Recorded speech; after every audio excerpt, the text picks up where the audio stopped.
Well, this player is terrific. He really is. And the Colts are a team that can do some serious damage. He had an awesome rookie year, almost 1,200 yards rushing. He only played 15 games. He missed a game, but he still put up sick numbers. That is Jonathan Taylor, who's with us now on Tiki and Tierney. Jonathan, how you doing today, bud? What's happening?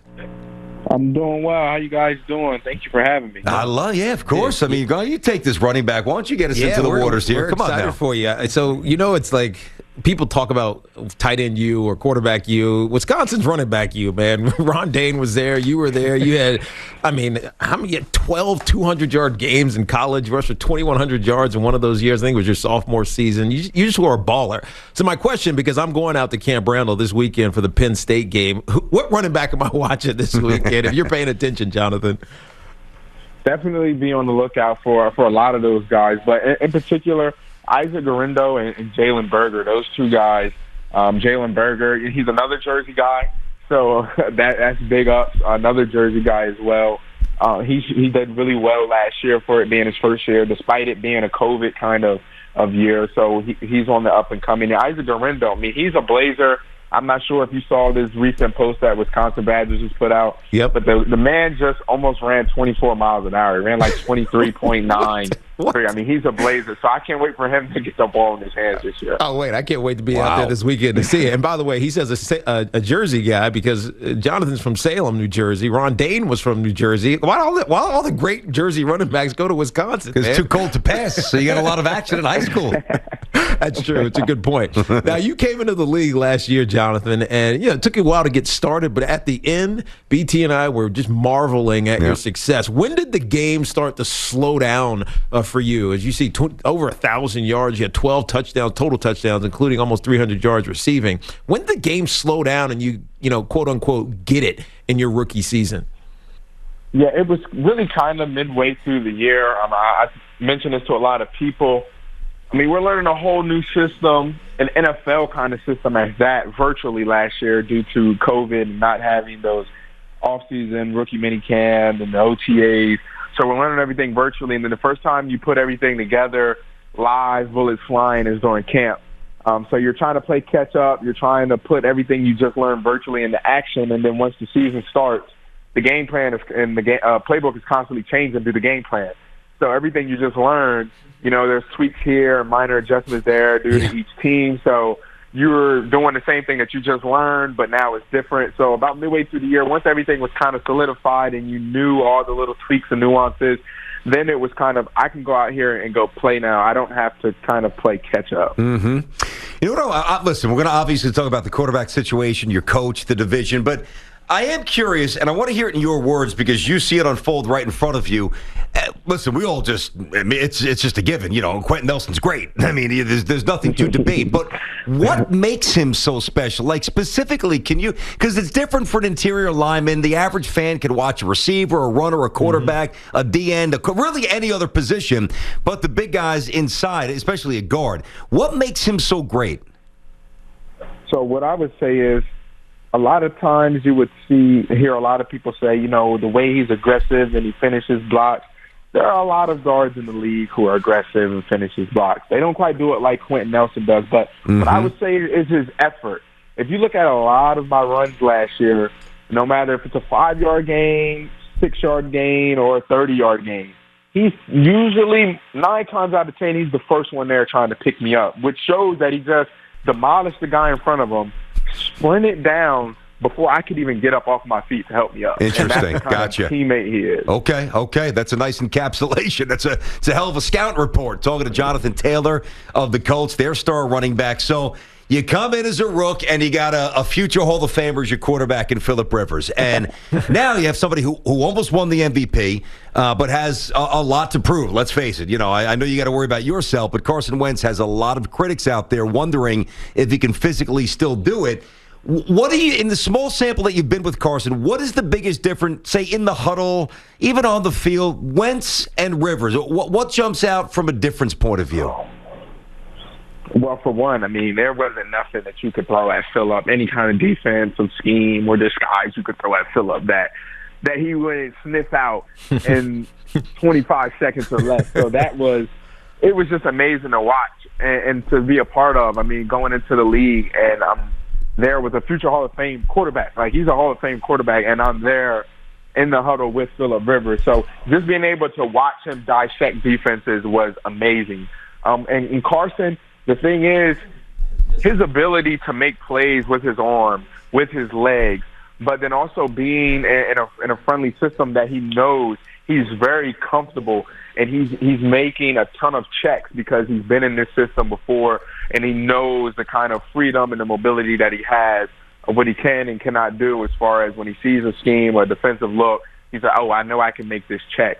So him being comfortable into the scheme, I'm actually loving his trajectory because I believe he can grow into, the kind of player that Phillip Rivers was, since Phillip had so much years of experience in the same system, and he could dissect any defense. I mean, Carson is definitely well on his way to be able to do those same things as Phillip. Yeah, Jonathan, are you guys, I mean, maybe you're not worried because if he's compromised, like I'm going to just suggest here in a second, they got to turn around and hand the ball off to him a couple more times. But he got hurt on August 2nd, and then he didn't play. He was unavailable for 3 weeks, had the surgery. We know everything. Now he's got COVID, so he's not able to be around the team in a practice capacity. So, or at least he was exposed to COVID. I don't know if he actually had COVID. So he's going to miss 5 days. I mean, are you guys concerned about him not having had any reps really with the first team unit and feeling the cohesion that's kind of necessary from a quarterback position? Are you worried about that?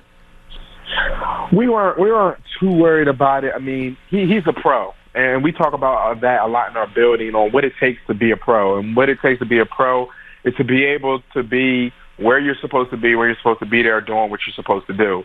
And the fact that, of course, with this COVID thing going around, and like you mentioned, whether he has it, whether it's a close contact, he's a pro. He's going to be doing what he needs to do so that when he comes and steps in that building again on that field, he's able to seamlessly interact and start, running that offense how he's supposed to run the offense. So we all talk about what it takes to be a pro, and he's definitely a pro. So we're not worried about it. We believe that Carson, I mean, he's probably watching film right now. Heck, he's probably watching film right now, getting ready, for each team that we got to play. So that's one of the biggest things is we trust all of our guys in our locker room that they're going to do what they're supposed to do outside of the building in order to be prepared. Yeah, you guys have a good culture. That's what it's all about. And we're talking to Jonathan Taylor of the Colts, their running back, Tiki and Tierney, CBS Sports Radio. Listen, it's different when you do what Tiki obviously played. When you do what I do, I can make these statements that don't have any impact. I'm not running out of a tunnel on Sunday, so I can get on the air. As I've said many times, the AFC South is a two-team race. Like, I see no situation where anybody other than your team and the Titans are vying for divisional supremacy. I'm sure you don't see it exactly that way, but you got to feel me on some level. Is it really, at the end of the day, a two-team race? Really, at the end of the day, we like to think of it as a one-team race. I mean, if we can go in there each week and do what we're supposed to do, then we should come out with the win each and every single week. I feel like a lot of times, especially when you start looking at what other teams have going on, you kind of lose sight of your objective, what your job is, your goal, your mission. And that's something that we talk about in the building is what do we need to do in order to put ourselves in the best position in order to get to where we want to go at the end of the season. So each and every single week, we'll scout a team. Yes, we'll make a game plan. But at the end of the day, each and every single day you step on the field, it's not, okay, let's make sure we're doing this and have these cards right exactly how Seattle, exactly how the Chargers, exactly how they have it scripted. Yep. No, we need to make sure each and every single guy on our team is doing what we're supposed to do because whoever is running this scheme, we're going to need to beat it. Yeah, Jonathan, we only have about a minute here, but I want you to comment on the defense. I mean, you have DeForest Buckner over there. Darius Leonard is just a beast. I mean, you guys have a little bit of a security blanket, especially against the early part of your schedule. Seattle and L.A. both coming to Indy, which is a good thing, but the early part of your schedule is not easy. But you got a good balance, offense and defense, with this Indianapolis squad. Man, this defense is something serious. I had a pretty good a really, really good defense in college, and like one of the best in the country. But this defense is, and it's not just their elite guys. It's everyone's running to the ball. Everyone is around the ball every single play. There's no straggler or outlier. If he's all the way across the field, he's going to be at the ball by the end of the play. I mean, and that's what makes this defense special is that high level effort and energy that each player gives every single snap. Okay, we're going to let you roll. I got 20 seconds on this. I don't know how much you care, Madden ratings and ADP for fantasy. Right now, I got you ADP number 9. Number 9 overall, first round. Is that good? You okay with the ADP at 9, Jonathan, or what? The crazy thing is I actually just started getting into fantasy football. But when you say ADP, I'm not 100% sure what that is. It's a good thing. You're saying 9 overall. You're saying 9th overall. My only thing is I can only go on the field, do what I'm supposed to do. Hopefully, I become number 1. Yeah, keep going. What I need to you do can. By the way, Jonathan, it's an acronym for average draft position, which means you're going 9th, and that includes quarterbacks and receivers. Trust me, very well thought of, man. You had a great rookie year. Thanks for coming on. We can't wait to see what the second year brings. One of the young stars of the game, Jonathan Taylor. Thanks a lot, buddy.